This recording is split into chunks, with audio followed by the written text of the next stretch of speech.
essayer d'avancer avec Dieuwrine Diassé sur le point de l'amnistie parce que beneen débat jugaat na ci surtout nee nañ bu amnistie amee après conséquence parce que Aïssata Tall Sall moom dans son entendement jàpp na ni xëy na wax ko moo gën a yomb ko def ko ndax li ci conséquence alors Ousmane Sonko am na lu mu ci leeral à Assemblée nationale sur ce point là ban jàngat nga ci am ci coowal amnistie bi.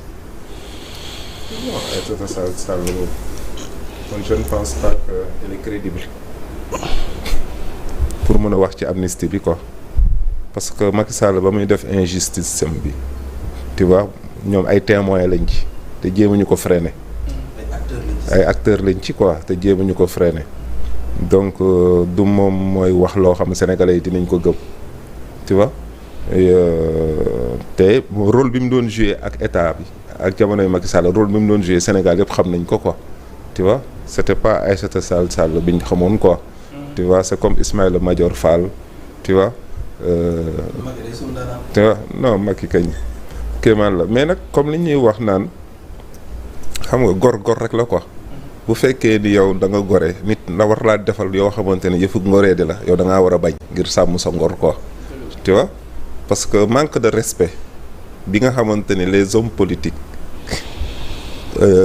ou bien administrateurs étatiques yi manque de respect bi ñu amoon contre les Sénégalais boo bëggee pouvoir bi dem yalwaan leen ko ñaan leen ko demander leen ci njëkk ak teraanga ñu jox la ko bis bu peuple bi soxlaatee pouvoir am nga ne leen du fi amee jàpp leen dóor leen tëj leen rey leen fan lañ ko teg ba pare dara du leen ci fekk tu vois donc loolu pour que loolu bañ a amati ci sa kanam il fallait que amnistie bi ñu dindi ko justice def liggéeyam ñi doon waxuma ñi doon exécuter sax mais ñi nga xamante ni ñoom ñoo leen yabaloon pour ñi leen joxoon ordre pour ñu exécuter ak ñi doon exécuter yëpp justice dal seen kaw ba pare ñu réformer justice ba nga xamante ni képp koo xamante ni ak loo ngay président ngay ministre ngay député ngay policier ngay général ngay kii ku ci xamante ni wàcc nga yoon dal sa kaw parce que yoon moo fi nekk pour protéger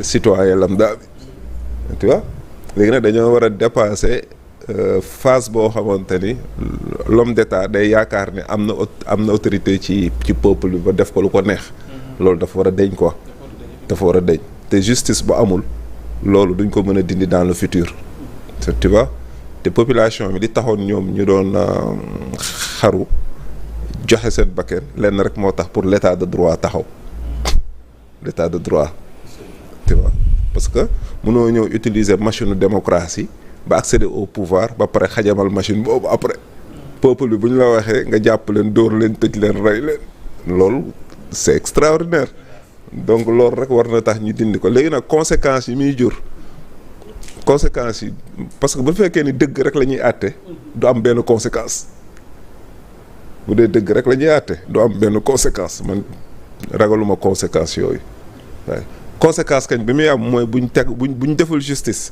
loolu mooy am conséquence justice amul donc amnistie bi yoon la ñu dindi ko juristes yi rek ñoo xam dañ koy dindi totalement ou partiellement comme niñ koy waxee waaye mais daal ñoom ñoo xam tu vois non non xam nga jël ay xam nga loi buñ koy def en tout cas man je suis bien placé pour le dire xam nga maa ngi lay wax sànq ne ñaari mandat de dépôt lañ ma def benn bi ñuy jugé ma acquitté ma mais mënu ma woon ñibbi parce que am na beneen dossier bam si jugé guñ ma mooy bi nga xam ni dañ ma doon topp pour trouble à l'ordre public participation à une manifestation non autorisée entre autres boobu dañ ma si jugé ne li ñu lay toppee yëpp wax dëgg yàlla defoo si dara après 9 mois de détention man ak ñi nga xam ne ñun la ñu jàppoon ci dossier boobu ñoom ñëpp ñibbi mais man je pouvais pas rentrer parce que tout simplement am na beneen dossier bu ñu ngàlloon sama kaw mu téyewaat ma prison ba ma continuer ba egg 11 mois c'est-à-dire le 15 février si la ñuy soog a bàyyi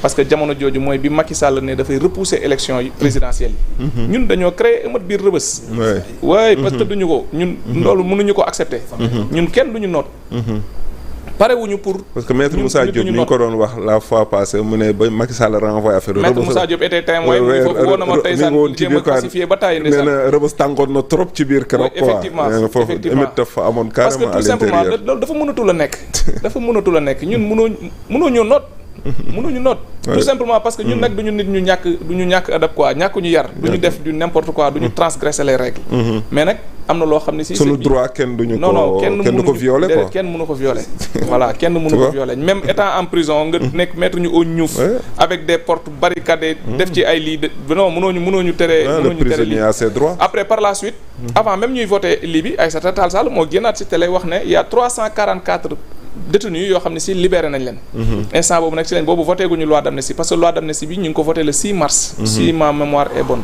le 6 mars si la ñu voté cette loi d'amnistie la mercredi 6 mars léegi boobu noonu man si laa génn mais man si boppam mais damaa bëgg ñu nañu àtte bu fekkee loi d'amnistie bu jugee dañuy àtte mais ñun qu'importe dañoo bëgg ku ñu àtte Aïssata moom kenn du ko àtte moom nee na moom defu dara mooy moom de quoi elle a peur donc xaw ma lu muy tiit ci conséquence man mii nga xam si bu fekkee lii ne peut-être man maay delluwaat wala man la ñuy àtte gi mais nañ ma àtte man bëgg naa mais c'est aussi simple que ça c'est important on va essayer d'avancer avec Abdoulaye Mbow jeu de mots laa koy tuddee rapporté abrogé ça a suscité un débat quand même ci juristes yi alors sur cette question concernant la loi d'amnistie ce n'est que de la rhétorique.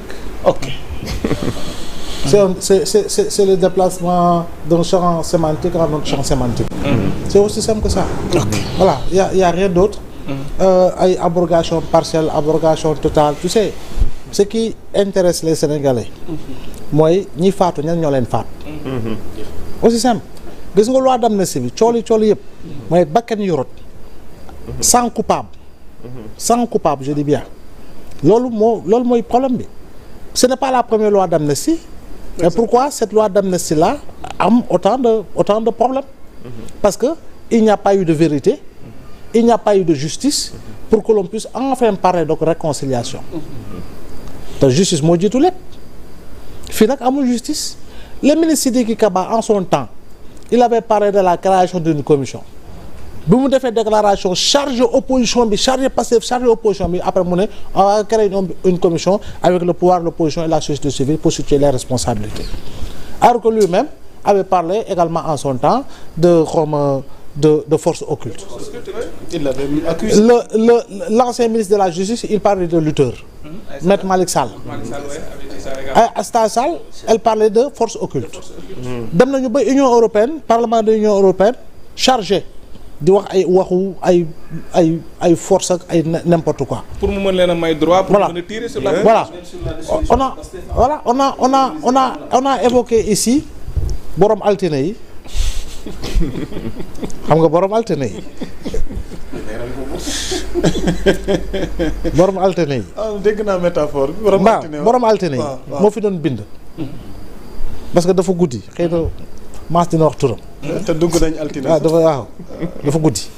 borom altine yi moo fi waxoon ne am na ay rebelles. yu bokk mouvement des forces démocratiques la Casamance yaa nga xam na ki may wax. su ma nee borom altine yi léegi.